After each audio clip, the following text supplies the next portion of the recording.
Hi, I'm Chris Phipson from Virtual LUG, and may I present Brick of Thrones. Let's get going. Yeah, let's go for it here. This is quite the large layout, so you can take us through building by building. Be happy to. We'll start off here with the Red Keep. This was built by Adam Reed Tucker and David Howard, and they actually built this on site here. They brought the bricks here, put it all together, and we were able to get our Red Keep going. So as we move around, to go back to the beginning, and I apologize, we built the entirety of the continent of Westeros from Game of Thrones. We wanted to do more. We wanted to do Essos and bring everything together, but with only 10 builders, there's only so much you can do. So we'll continue on here. Bart Larrow, who is my savior for this collaborative, because he is... I'll keep saying his name as we go around, you'll notice. He emailed me and said, Chris, what do we need? Where do we need to go? You know, what space do you need to fill? And I was like, well, here, build this, build Dorne, build this. So he built Dorne, and he built a few others, and we'll get to those stories as we go. Master Dennis Price, we all know Dennis Price, gave me one of the, oh crap, what can I do to help at the last minute? And I said, hey, build me the Battle of Blackwater Bay. And for those familiar with the show, the Battle of Blackwater Bay is when Tyrion nuked his enemies using medieval technology and destroyed an entire fleet of ships with basically one flaming arrow, more or less. I like the lights in there as well. Yeah, this is going to look great at World of Lights, and we have some more lights off in the collab that we'll get to as we go along. So as we move around, we're coming up on the Eyrie. The Eyrie was built by Connor Lill. Another, not last minute, but last month. I texted him, and he had changed his phone number, actually. So the person texted me back and said, I don't know who you are or what you want.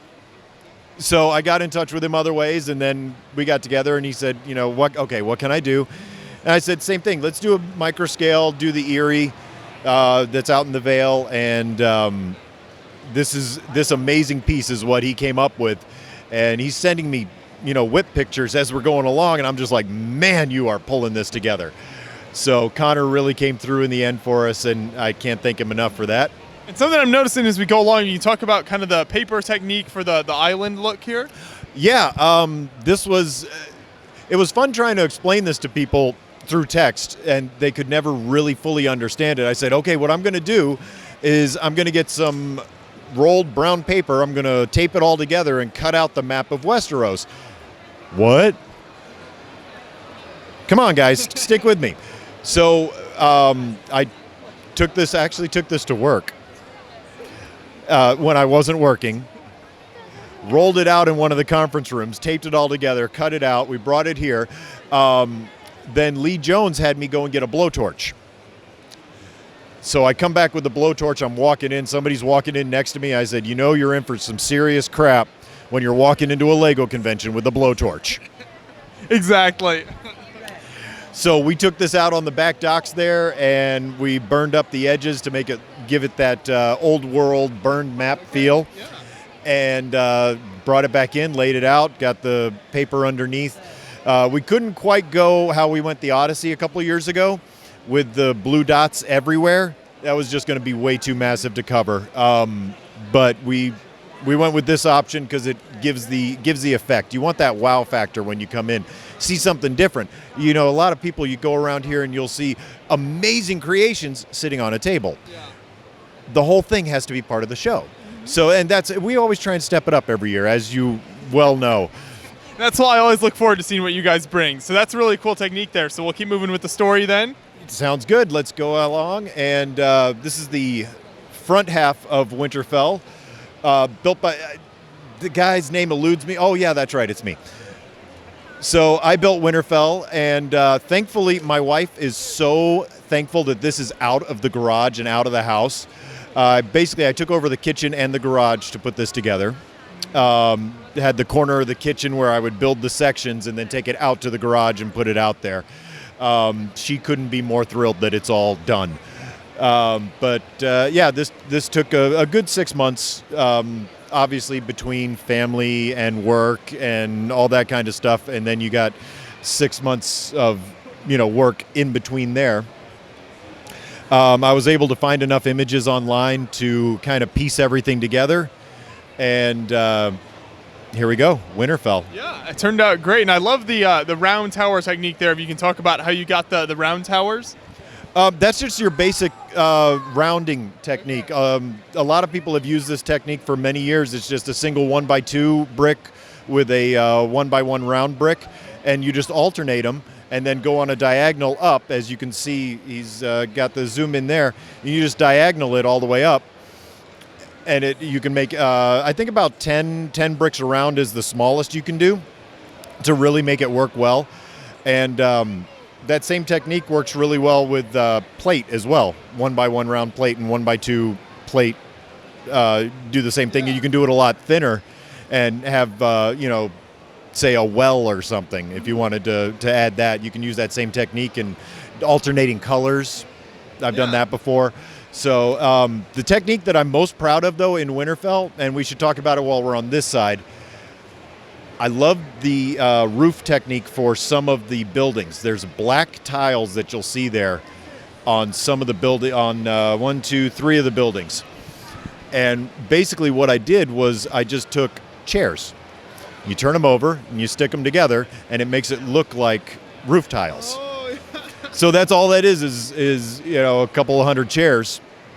Yeah, obviously you got to put some plate in between it, or brick in between it, to hold it together so that they sit at the right distance apart.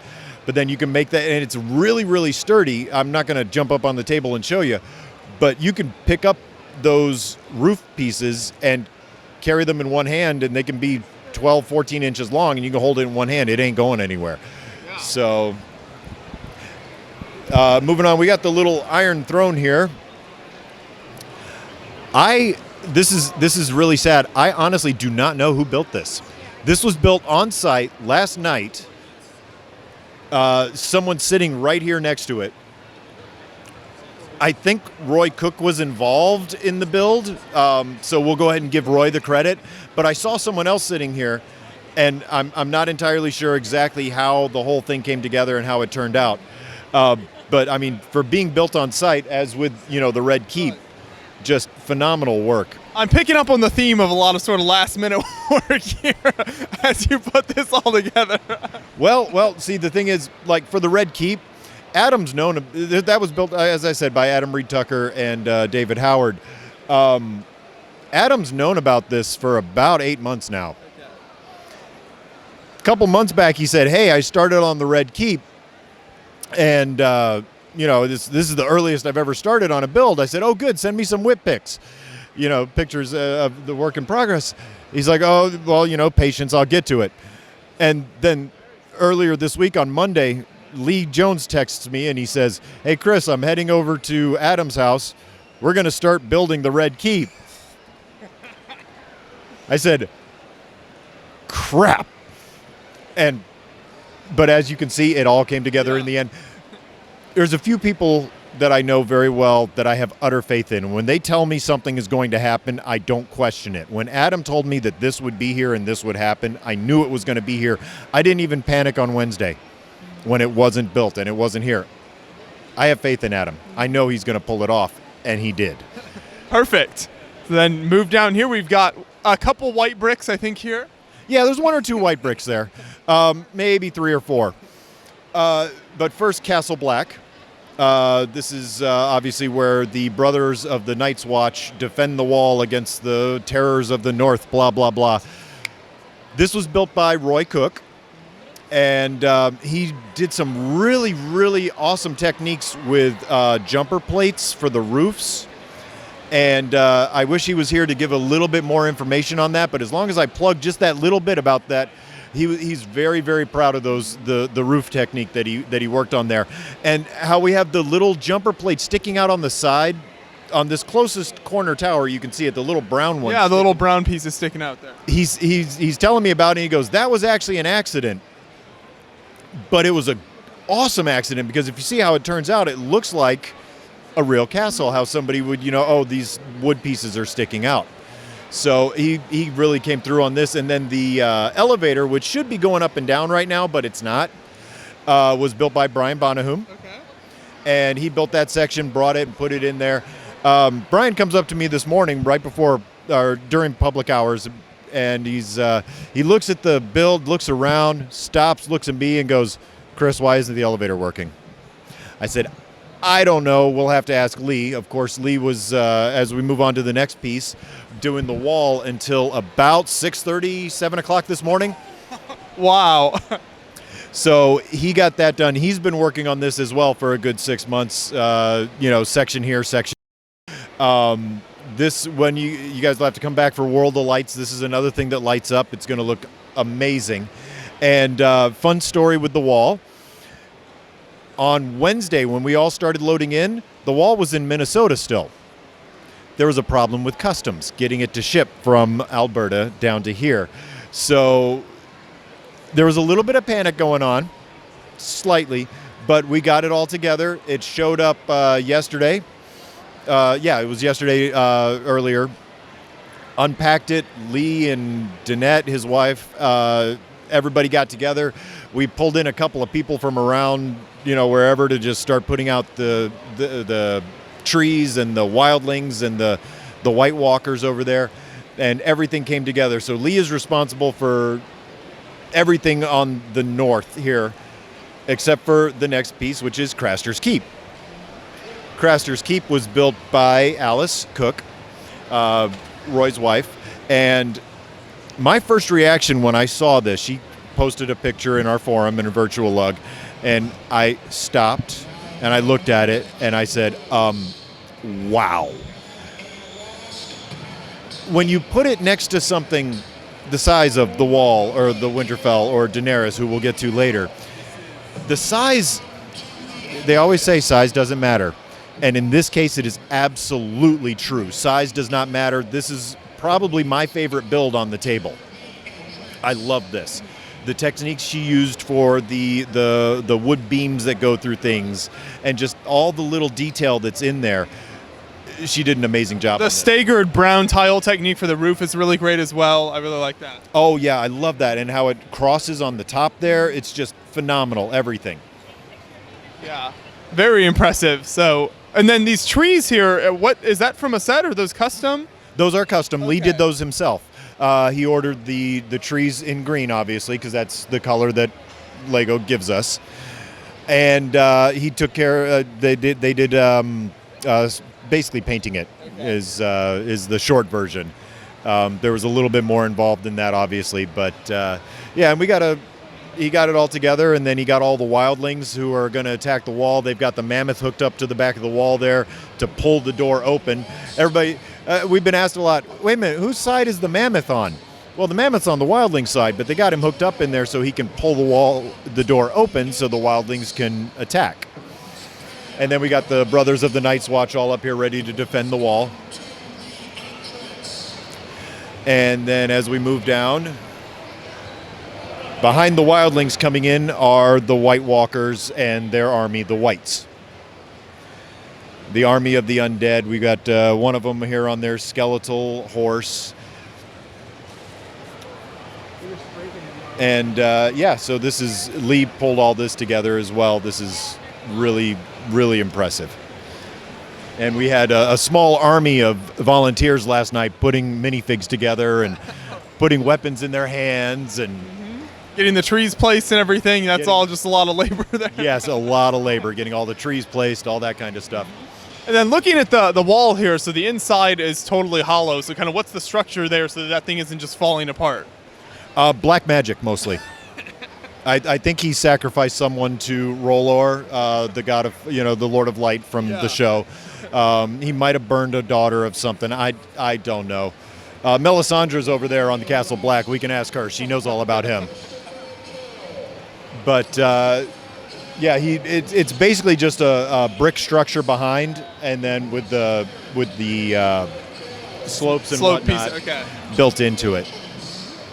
And then here at the backside of Winterfell, mostly the Godswood mostly.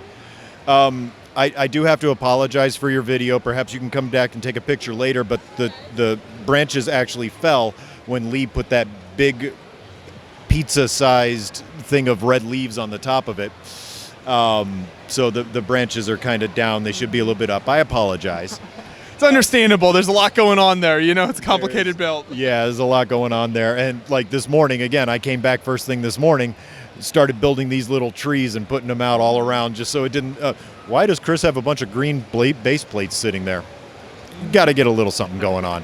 And then there's the... most people won't even notice it because I don't have the figures out yet, and I apologize. They're in my car. I'll go get them later.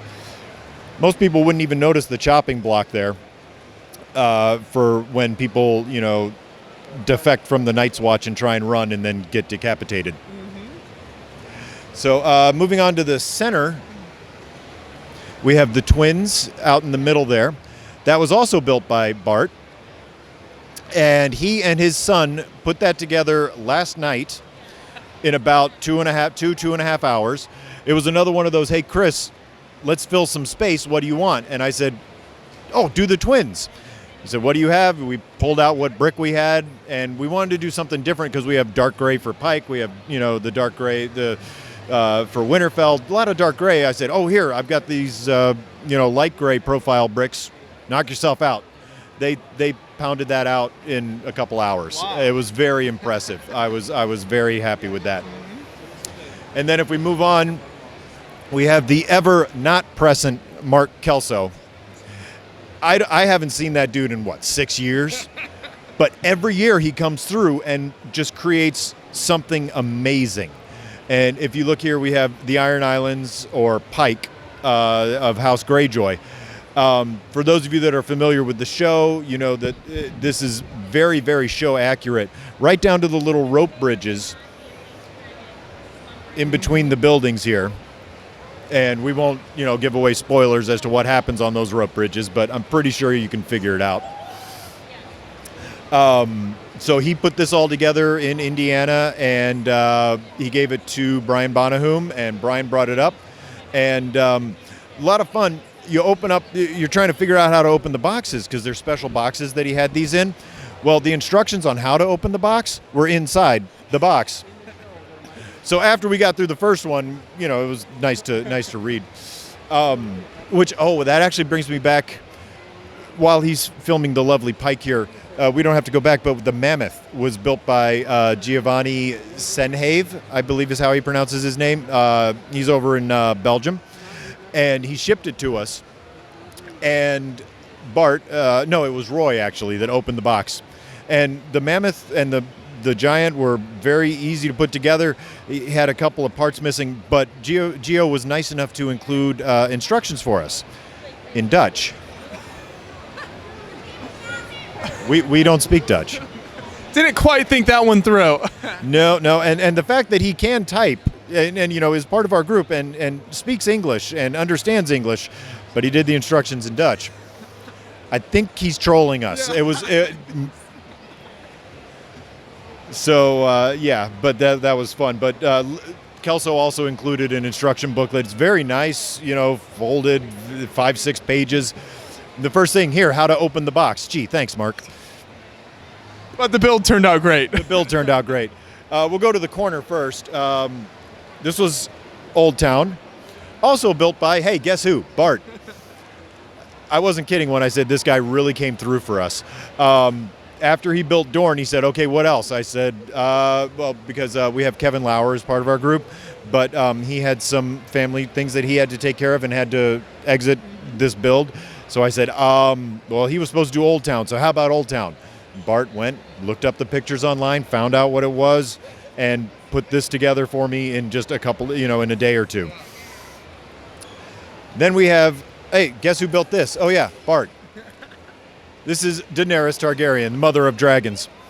And this was his original, what he wanted to build from the start. First thing he wanted to do, he said, I want to build a giant. He originally wanted to go life-size, but you can't go life-size. So she's about 3.5, 4 feet tall. And just the detail work on this is just stunning. Now, the problem with this is that here at a Lego convention with a lot of children running around, Game of Thrones is an adult-oriented show. It is definitely for the adults. Kids can't watch it. So the first thing that kids think of when they see a blonde, regal-looking woman in a blue dress is Elsa. So we decided to start keeping track of the number of times that people thought she was Elsa. We're up to 23 so far. I imagine it's going to keep going. Yes, we'll keep a running tally throughout the weekend. This is only this morning, first day of public, and it's what, 2 o'clock, give or take? So in just a couple, 3-4 hours, we've had 22 people. Is that Elsa? So that, my friends, is a Brick of Thrones. That is really incredible. I appreciate you taking us through the whole thing. So when you guys are working on this, and you've mentioned that you're kind of assigning people builds and stuff like that, how do you guys sort of meet throughout the year? Is it online? How does that work to kind of get updates on what everybody's doing? It is completely online. Actually, Kyle Peterson was supposed to be in charge of this build. And he, as well, had some personal issues come up. We came up with the idea, the concept said, well, this is what we're going to do. Kyle was voted in as the leader, and we all said, lead us to victory, sir. And so he started going, and then about, I want to say 2 months ago, maybe 3 months ago, he emailed me and said, Chris, I have to step back. Can you take over? And I said, wait a minute, what? We have to be there in June? Yeah, sure, yeah, sure, I'll take care of that. So, and I mean, I make jokes, but I was very excited to be able to help him fulfill what he originally saw and where he originally went with it, and take it from there to what you see here. So we wish Kyle all the best, obviously, and so sorry he couldn't be here to see this. But as far as everything else, everything else pretty much happens online. The reason I brought up the whole Kyle story is because a lot of people started falling to the wayside, not thinking that it was going to happen. And then, so I started the miracle of texting. God, what did we do before iPhones and... How did anyone ever stay in contact with anyone? But yeah, before the smartphone, I'm telling you. So I started texting people, and they started sending me pictures. And just because of my work schedule and how my work is mean, they stopped me from using the work computers for Virtual LUG. They've actually blocked it. So I can't get on there. So people were worried because I wasn't able to communicate with the group effectively as to what was going on. And so I just had to keep texting people, oh no, I'm getting this picture from this person and this picture from this person. Trust me, it's coming together. And as we can see, finally, yes, it really came together nicely. Yeah. So that's basically faith and luck is we did the black magic joke up there. So yeah, faith and luck, and it all came together for us. Well, it's really amazing. So what was the total number of people involved again? We're at 10 or 11, depending on the count. There you go. So that's quite a few people involved, but I think the whole thing came together great, and I know people have enjoyed checking it out here. So I appreciate you and the rest of the builders who take the time to set this up, the late nights and everything.